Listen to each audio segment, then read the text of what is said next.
বিক্রি করে গাড়ি মারে আর নিজেদের জীবিকা নির্বাহ করে মহারাজ। তাই বলেন মহারাজ, এই ব্যক্তিকে কি শাস্তি দেওয়া হবে?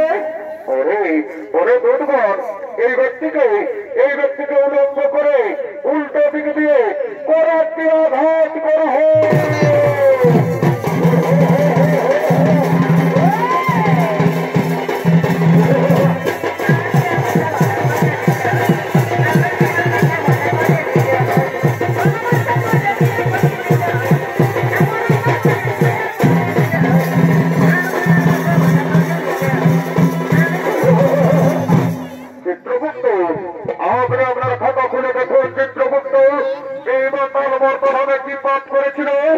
মহারাজ এই মাতাল প্রতিদিন মদ্যপান করে বাড়িতে যেত মহারাজ। নিজের মা বাবা, নিজের স্ত্রী সন্তান, নিজের পরিবারের কাউকে দেখত না। তাই বলুন মহারাজ, এই মাতালকে কি শাস্তি দেওয়া হবে? ওরে দুর্বল, এই মাতালকে 70 জনম ধরে পেট্রাঘাত করা হয়।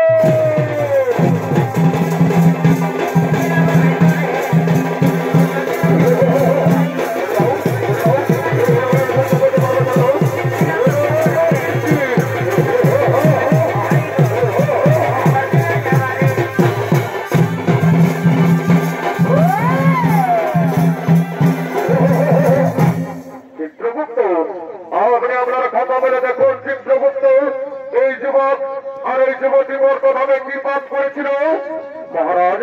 এই যুবক নিজের মা বাবাকে চিনতে পারেনি মহারাজ।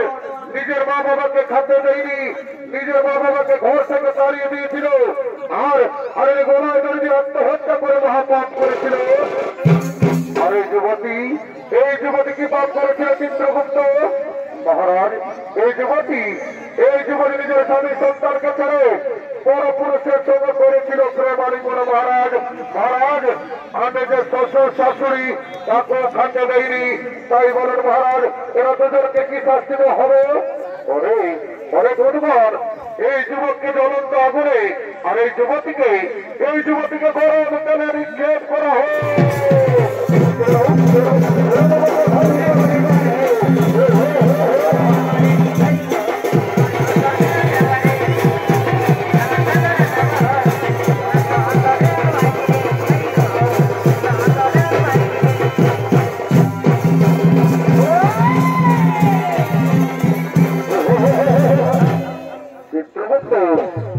আপনার খাতা খুলে দেখুন চিত্রগুপ্ত এই ব্রাহ্মণ আর এই ব্রাহ্মণী মর্তভাবে কি পাপ করেছিল মহারাজ?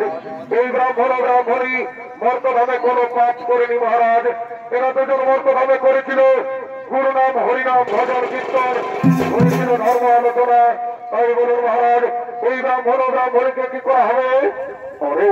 ওরে দুর্বল, এই ব্রাহ্মণ ও ব্রাহ্মণীকে পুষ্পগ্রত দিয়ে স্বর্গে পাঠানো হোক আর পুনরায় মর্তভাবে মানব রূপে জন্ম দেওয়া হোক।